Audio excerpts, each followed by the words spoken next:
السلام علیکم۔ جنت کیسی ہوگی؟ جنت میں جانا ہے ہمارا اصلی انعام، جنت میں جانا ہے ہمارا اصلی کامیابی، ہماری اصلی ترقی۔ ہم اگر دنیا میں ترقی اور کامیابی حاصل کر بھی لیں تو ضائع ہے، کچھ عرصے کی بات ہے اور پھر ہم سے یہ ترقی اور یہ آسائش چھن جانی ہے۔ لیکن جنت میں اگر ہمیں حاصل ہو جائے کامیابی، جنت حاصل ہو جائے تو وہ کامیابی ہے، کیونکہ جنت نے ساری عمر رہنا ہے۔ جنت حاصل کرنا کوئی مشکل کام نہیں ہے۔ جنت میں جانے والے بھی انسان ہیں اور آپ اور میرے جیسے بھی انسان ہیں۔ جنت میں اگر جانا چاہتے ہو تو اللہ سے دوستی لگا لو، اللہ سے دوستی لگا لو۔ دوستی کیسے لگانی ہے؟ دوستی لگانی ہے تقوی اختیار کر کے، دوستی لگانی ہے تقوی اختیار کر کے۔ تقوی کیا ہے؟ تقوی پہلے تو آپ نے کہنا ہے کہ اے اللہ ہم تیرے اوپر ایمان لائے، اے اللہ ہم تیرے اوپر ایمان لائے، اے اللہ ہمارے گناہوں کو بخش دے، اے اللہ ہمارے گناہوں کو بخش دے، اے اللہ ہم ایمان لائے ہمارے گناہوں کو بخش دے، ہمیں جہنم سے بچا۔ تقوی کیا ہے؟ تقوی کی تقریباً 5 خصوصیات ہیں، جن میں پہلی ہے عبادت کرنے والے، سچ بولنے والے، صبر کرنے والے، خرچ کرنے والے، تہجد پڑھنے والے۔ یعنی انسان اگر یہ 5 خصوصیات کو اپنے اندر شامل کر لے تو وہ تقوی والا بن سکتا ہے۔ اب تقوی اختیار کرنے کے بعد آپ کو ملنا کیا ہے؟ تقوی اختیار کرنے کے بعد آپ کو ملنا کیا ہے؟ تقوی کا اجر کیا ہے؟ من الجنتی والنار۔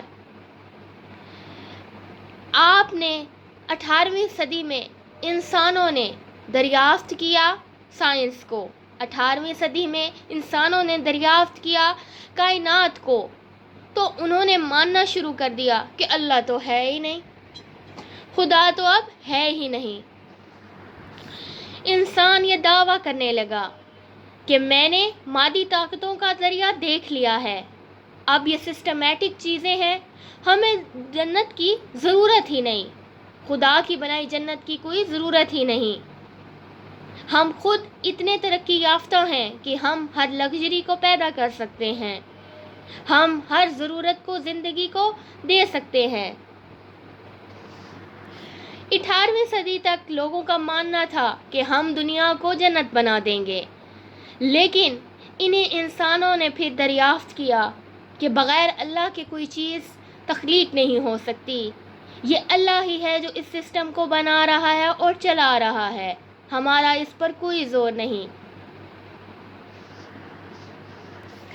آج آپ کو چلیں ایک بات بتاتے ہیں، میڈیکل سائنس ہی نے یہ پروف کیا کہ انسان ناممکن چیزوں کو نہیں چاہتا، انسان ناممکن چیزوں کو نہیں چاہتا، یہ ایک پروف شدہ بات ہے۔ یعنی لیکن جب ہم انسان کی سوچیں یا انسان کو دیکھیں تو اس کی ہر وقت کی یہ دعا ہوتی ہے کہ اے اللہ میری جوانی برقرار رہے، میری صحت برقرار رہے، میری خوشیاں برقرار رہے۔ تو جب انسان کا دماغ ایک ناممکن چیز کو چاہتا ہی نہیں ہے تو ان چیزوں کو پھر کیسے چاہتا ہے؟ حالانکہ ہر وقت انسان خوش نہیں رہ سکتا، غم تو آنے ہیں، ہر وقت صحت نہیں رہ سکتی، بیماری بھی آنی ہے، ہر وقت جوانی نہیں رہ سکتی، بڑھاپا بھی آنا ہے۔ یعنی کوئی نہ کوئی ایسا جہان تو ضرور ہے جہاں پر ہمیشہ کوئی چیز رہنی ہے، یعنی یہ جو ہے مکان جنت کی بات ہے۔ حضرت ابراہیم نے فرمایا کہ انسان ناممکن چیزوں کو نہیں چاہتا، یہ ایک دلیل ہے۔ انسان کی سارا وقت خواہش ہوتی ہے کہ وہ عالیشان سے عالیشان گھر لے، عالیشان سے عالیشان سواری لے، صحت مند رہے، جوان رہے، خوش رہے۔ اگر ناممکن کی توقع نہیں کرتا تو پھر یہ چیزیں کیوں مانگتا ہے؟ کیونکہ دلیلاً ایک جہان ایسا ضرور موجود ہے جہاں پر خواہشیں ہمیشہ پوری ہوں گی، جہاں پر انسان کی خواہشیں ہمیشہ پوری ہوں گی، ایک جہان ضرور ہے۔ اس مکان کا نام، اس جگہ کا نام جہاں پہ خواہشوں کا انسان کا ہمیشہ کے لیے پورا ہونا ہے، وہ جگہ ہے جنت۔ جی وہ اللہ کے پاس ہے، وہ جگہ ہے جنت۔ جنت 7ویں آسمان پر ہے۔ اسی طرح 7ویں آسمان پر بھی 7 جنتیں ہیں جو ایک دوسرے کے اوپر اس طریقے سے قائم ہیں۔ اس طرح نہیں کہ جنت ایک بلڈنگ کی صورت میں ہے، نہیں، بلکہ ایک جنت جس کے اوپر خلا میں ہی موجود ہے دوسری جنت، پھر تیسری، چوتھی، 5ویں اور 6ٹھی اور 7ویں جنت۔ 7ویں جنت جنت الفردوس ہے، جس کی چھت اللہ کا عرش ہے۔ باقی ساری جنتیں بنی اللہ کے امر کے ساتھ، یعنی اللہ نے کہا کن۔ اللہ کو تو کن کہنے کی بھی ضرورت نہیں ہے، یہ باتیں بھی ہمیں سمجھانے کے لیے ہیں۔ لیکن جنت الفردوس کو اللہ تعالیٰ نے اپنے ہاتھوں سے بنایا۔ جنت الفردوس کی ایک خوبی یہ بھی ہے کہ اللہ جنت الفردوس کو دن میں 5 مرتبہ دیکھتا ہے۔ اللہ نے جب دنیا کو پیدا کیا اور آج تک دل نہیں لگایا دنیا میں، لیکن صرف جنت الفردوس ایک ایسی جنت ہے جس کو اللہ روز 5 گنا زیادہ خوبصورت بناتے ہیں۔ یعنی سوچیں آپ، جب سے دنیا یہ تخلیق میں آئی، یا جنت الفردوس جب تخلیق کی اور آج تک، یعنی 30 ارب سالوں میں اللہ روز اس کو 5 گنا زیادہ خوبصورت بناتے ہیں۔ آپ سوچیں، آپ کی اگر ایک کمرہ بھی ہے تو وہ بھی 2 سال، مہینے یا کچھ عرصے کے بعد اس کے اندر جگہ نہیں رہتی مزید چیزیں بھرنے کی، وہ بھر جاتا ہے، ایک ایک نشان اس کا بھر جاتا ہے۔ لیکن اللہ کی قدرت دیکھیں کہ جنت الفردوس روز 5 گنا زیادہ خوبصورت ہوتی ہے۔ روز اللہ اس کے اندر 5 نظریں ڈالتا ہے اور 5 بار 5 گنا اس کو مزید خوبصورت کرتا ہے۔ یعنی کہ جنت الفردوس میں اتنی کیپیسٹی ہے کہ وہ روز 5 گنا زیادہ خوبصورت ہو رہی ہے۔ ہر چیز کی خوبصورت بنانے کی یا اس کے اندر خوبصورتی بھرنے کی ایک حد ہوتی ہے۔ جنت الفردوس کی کوئی حد ہی نہیں ہوگی۔ جنت کی باقی حوروں کو پیدا کیا امر سے، لیکن جنت الفردوس کی حوروں کو پیدا کیا اللہ نے اپنے ہاتھوں سے۔ آپ سوچیں تو صحیح کہ جس اللہ نے چیزوں کو امر سے بنایا اور جس چیز کو اللہ نے اپنے ہاتھوں سے بنایا وہ کیسی ہوگی، کتنی شاندار ہوگی، کتنی خوبصورت ہوگی۔ اور جس کو روز 5 گنا اللہ خوبصورت بنا رہے ہیں تو وہ کیا نکلے گی۔ اس طرح آپ سوچیں کہ جنت کا پلنگ، کرسی، میز، مور، درخت، دریا، پانی، پلنگ، ہر چیز اپنی تخلیق کے 30 ارب سال تک، یعنی آج تک اور آج سے آگے، یعنی جب تک اس کے اندر ہم نے جانا ہے، ہر روز مزید 5 گنا زیادہ خوبصورت ہو جاتی ہے۔ ہر روز اللہ اس کی 5 گنا زیادہ اس کو خوبصورت بناتے ہیں، اور وہ پچھلے 30 ارب سالوں سے ہر روز 5 گنا زیادہ خوبصورت ہوئی جا رہی ہے اور آگے مزید ہونا ہے۔ ہم دنیا کو جتنا بھی خوبصورت بنا لیں، ہم نے چھوڑ جانا ہے۔ ہم اپنے گھروں کو جتنا بھی خوبصورت بنا لیں، ہم نے ان گھروں کو چھوڑ جانا ہے۔ ہم اپنے گھروں میں دل لگائیں، اس کو خوبصورت بنائیں، اس کو پہ پیسہ لگائیں، کیا فائدہ؟ کچھ نہیں، کیونکہ اس کو تو ہم نے چھوڑ جانا ہے۔ جنت ایک ایسی جگہ ہے، ایک ایسی چیز ہے جس میں ہم نے ہمیشہ رہنا ہے۔ وہاں موت نہیں ہے۔ دنیا میں موت ہے، جنت میں موت نہیں ہے۔ نوشیر کے پوتے 11,000 کی بلندی پر اپنا گھر بنایا، 11,000 ستونوں پر محل بنایا، لیکن اس کا کوئی فائدہ نہ رہا، کیونکہ کیسر نے اس کو شکست دی اور وہ ڈھیر ہو گیا۔ 11,000 ستونوں پر مشتمل محل میں 10 سال بھی نہ رہ پایا۔ اسی طرح اسپین میں ایک محل بنا، 4,316 پلر ستونوں پر مبنی محل بنا۔ اس محل کے اندر 25 سال رہا۔ 25 سال بعد اسی قبر میں جا کر گر گیا جہاں پر ایک غریب گرتا ہے۔ 300 ہجری میں وہ محل بنا۔ 1,000 خچر لائے گئے، 10,000 مزدور مستری لائے گئے، سونے اور چاندی پوری دنیا سے منگوائے گئے۔ سونے ایک تالاب پر پارے کے تالاب بنائے گئے۔ جب سورج کی سوات پاروں پر پڑتی تو پارے ہلتے، جس کی وجہ سے پھر شعاع جب محل کو ٹکراتی تو محل سورج کی شعاع میں جھومتا نظر آتا۔ اتنا پیسہ عوام کا اس نے اپنے محل میں لگایا، لیکن کیا فائدہ ہوا؟ 25 سال رہنے کے بعد آخر وہی قبر میں چلا گیا۔ اسی طرح جنت الفردوس کے 100 درجات ہیں۔ باقی جنتوں کا عرش، اللہ تعالیٰ کا عرش باقی جنتوں کے لیے آسمان ہے، لیکن جنت الفردوس کا جو عرش چھت بنے گی، جنت الفردوس کی جو چھت ہوگا وہ اللہ تعالیٰ کا عرش ہوگا۔ وہاں پر تنکا گھاس استعمال نہیں ہوا۔ جنت الفردوس کے اندر ہر چیز سونے اور چاندی کی ہوگی، یہاں تک کہ ایک تنکا بھی سونے کا ہوگا۔ وہاں پہ درخت بھی سونے کے ہوں گے۔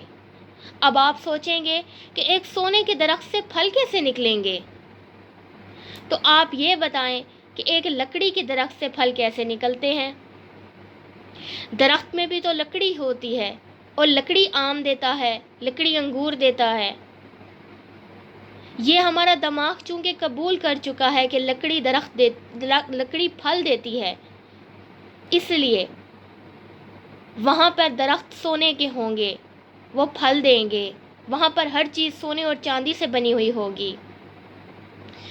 ہمارا جب 7واں آسمان ہوگا، اس کی بیس جنت ہوگی، اور اللہ نے 7ویں آسمان سے جنت کو اس طرح باہر نکالا ہے اور پھر اٹھایا ہے۔ اب کتنا باہر نکالا ہے 7ویں آسمان سے جنت کو، وہ اللہ بہتر جانتا ہے، لیکن اللہ تعالیٰ نے جو ہے ایک جنت کے اوپر دوسری جنت رکھ کر بنایا ہے، اور سب سے افضل جنت جنت الفردوس ہے۔ باقی جنتوں سے اللہ کا عرش آسمان کی طرح نظر آئے گا، لیکن ایک واحد جنت الفردوس ہوگی جو اللہ کے عرش کو چھت بنا دیا ہے۔ اسی طرح ایک فلسفی نے کہا کہ یہ کیا کہ ایک بڑا تربوز زمین پر گرا پڑا ہے اور جو چھوٹے چھوٹے آم ہیں وہ درخت پر لگے ہوئے ہیں۔ ابھی یہ سوچ ہی رہا تھا کہ اچانک آم ٹوٹ کر اس کی ٹنڈ پر لگا، یعنی اس پر سر پر لگا، تو اس نے کہا ہاں ٹھیک ہے، اب سمجھ آ گئی، اگر تربوز میری سر پر گرتا تو میرا کیا حال ہوتا۔ یعنی اللہ کی مصلحت کو اللہ ہی بہتر جانتا ہے۔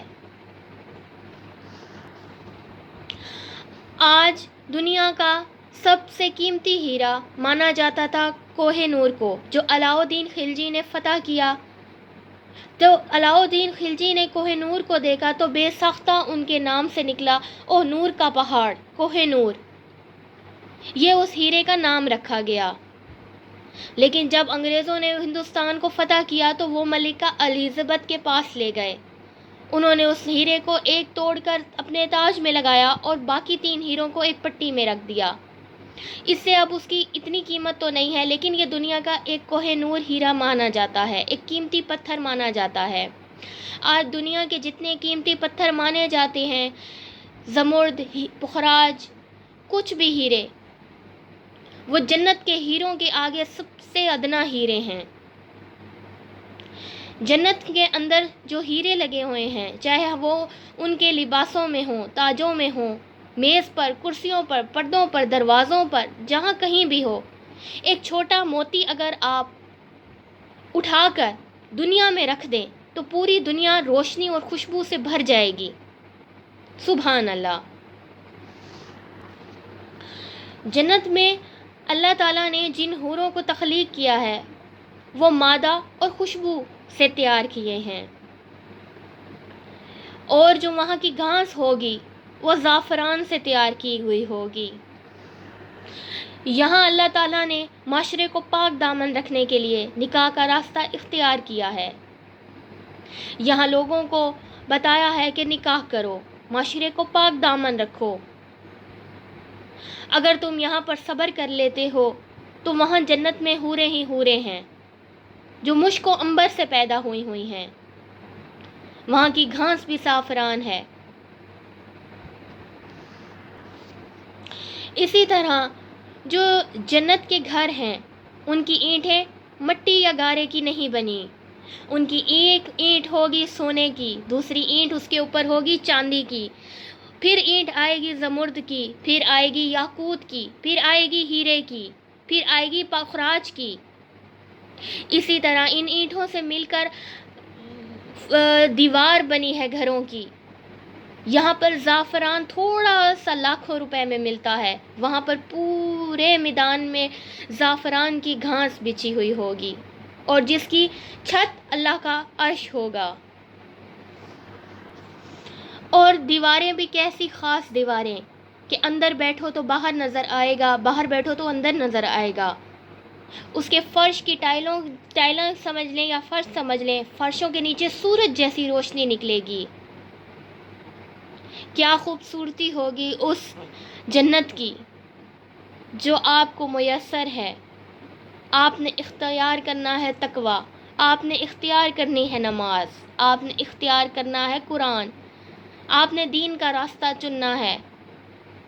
جنت میں جانے والے لوگ بھی انسان ہوں گے آپ جیسے، جو آپ سے پچھلے زمانے میں، اس زمانے میں یا آنے والے اگلے زمانے میں سے ہوں گے، اسی دنیا سے ہوں گے۔ آئیے آپ کو حور کی خوبصورتی بتاتے ہیں۔ حور اتنی خوبصورت ہوگی، یعنی جنت میں کی لڑکی اتنی خوبصورت ہوگی کہ اگر موت مر نہ گئی ہوتی تو اس کے حسن کو برداشت نہ کر سکتی۔ یعنی ایک ہی نظر، یعنی ہماری نظر اس کی خوبصورتی کو تاب نہ لا سکتی، ہماری آنکھیں، ہماری نظریں ریزہ ریزہ ہو جاتی۔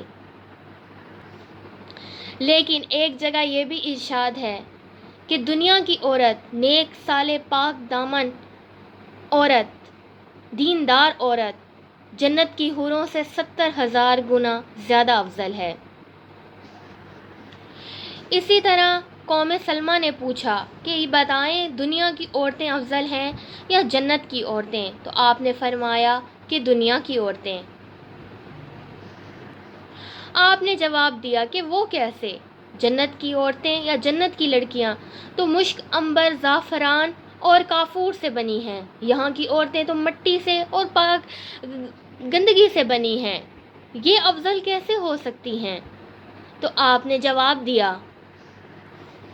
تو آپ نے کہا کہ دنیا کی عورت نماز پڑھتی ہے، دنیا کی عورت روزہ رکھتی ہے، دنیا کی عورت دیندار ہوتی ہے، اللہ اس کے چہرے کو نور کی طرح روشن کر دیتا ہے۔ اللہ نے کہا ہے کہ وہ دنیا کی عورتوں کو، جو جنت کی عورتیں ہوں گی، ان کو پہنائے گا ریشمی لباس، ان کے مجمار میں جل رہے ہوں گے عود، جس کی خوشبو سے مہکے گی جنت۔ ایک بات اور کہ دنیا کی عود کی خوشبو کو جنت کی عود سے نہ ملائیں، یہ یہاں کی ادنا سی عود ہے، جو وہاں جل رہی ہوگی عود، اس کی خوشبو کیا ہوگی۔ جنت کے جو دریا یا اس کے حسن کو بڑھانے کے لیے جو دریا سمندر ہوں گے، اس کی سیر کو جنتی جائیں گے تو ان کے اپنے بحری جہاز ہوں گے، ان بحری جہازوں کی جو برابری ہے وہ پوری دنیا بھی نہیں کر سکتی، اس ایک بحری جہاز کی برابری یا اس کے سائز کی برابری پوری دنیا۔ ان بحری جہازوں میں الگ سے بیویاں ہوں گی۔ جب بحری جہاز میں جنتی بیٹھ کر چلیں گے تو مچھلیاں ان کو گھیر لیں گی، مچھلیاں کہیں گی کہ بتاؤ مجھے کھانا چاہتے ہو؟ تو جنتی کہے گا کہ ہاں میں کھانا چاہتا ہوں۔ مچھلی پوچھے گی کیا کھانا چاہتے ہو، کباب کھاؤ گے یا سالن کھاؤ گے؟ تو جنتی کہے گا کہ میں کباب کھاؤں گا۔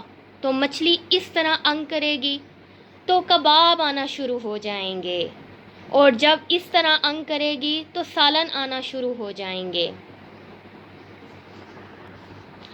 اسی طرح جنت میں جو پہلی انٹرٹینمنٹ ہوگی، جو پہلی یعنی کہ لڑائی یا پہلوانی کرائی جائے گی، تو وہ مچھلی اور بیل کی کرائی جائے گی، جس کے داؤ اور پیچ دیکھنے میں پہلوانوں کو تو بہت مزہ آئے گا، لیکن ہم مچھلی اور بیل کے داؤ پیچ دیکھنے سے قاصر ہوں گے، کیونکہ ہمیں تو پہلوانی سمجھ ہی نہیں آتی۔ ہم لوگوں کے لیے اللہ نے ایک آئیڈیل ہوم پہلے سے بنایا ہے، جو ہے جنت۔ اللہ تعالیٰ نے ہمارے لیے پہلے سے ہی اوپر جنت تیار کر چکا ہے۔ دنیا میں آپ جتنے بھی خوبصورت محل بنا لیں، کوئی فائدہ نہیں ہے، موت آنی ہے اور آپ سے یہ محل چھٹ جانے ہیں، چھن جانے ہیں۔ لیکن جنت جو آپ کے پاس ہمیشہ اور ہمیشہ رہنے والی ہے، جنت کا ذوق اور شوق پیدا کریں، جنت میں جانے کے لیے اس کا ذوق اور شوق پیدا کریں۔ ذوق اور شوق ہوگا تو انسان خود بخود نماز پڑھے گا، ذوق اور شوق ہوگا تو روزہ رکھے گا، ذوق اور شوق ہوگا صبر کرے گا، خرچ کرے گا، عبادت کرے گا، تہجد پڑھے گا۔ جنت میں جانے کے لیے ذوق و شوق کا پیدا ہونا بہت ضروری ہے۔ جنت اتنی خوبصورت ہے کہ ہم آپ کو بتا نہیں پائیں گے، جنت اتنی خوبصورت ہے کہ ہم آپ کو دکھا بھی نہیں پائیں گے۔ جو کچھ نشانیاں ہیں احادیث میں، اس کی روشنی بنا سکتے ہیں۔ جنت کا تصور ہمارا تصور سے باہر ہے، جنت کا تصور ہمارے تصور سے باہر ہے۔ جنت میں جانے والے انسان ہیں، اصلی جیت انسان کی جنت میں جانا ہے۔ دنیا میں محل بنانا جیت نہیں ہے، دنیا میں محل بنانا جیت نہیں ہے۔ یہ سب مثالیں دینے کا مطلب تھا تاکہ آپ کے دماغ کلیئر ہو جائیں۔ آپ نے ذوق و شوق پیدا کرنا ہے تو جنت میں جانے کا۔ اس کے ساتھ ہی ہم اللہ حافظ۔ امید ہے ویڈیو آپ کو پسند آئی ہوگی۔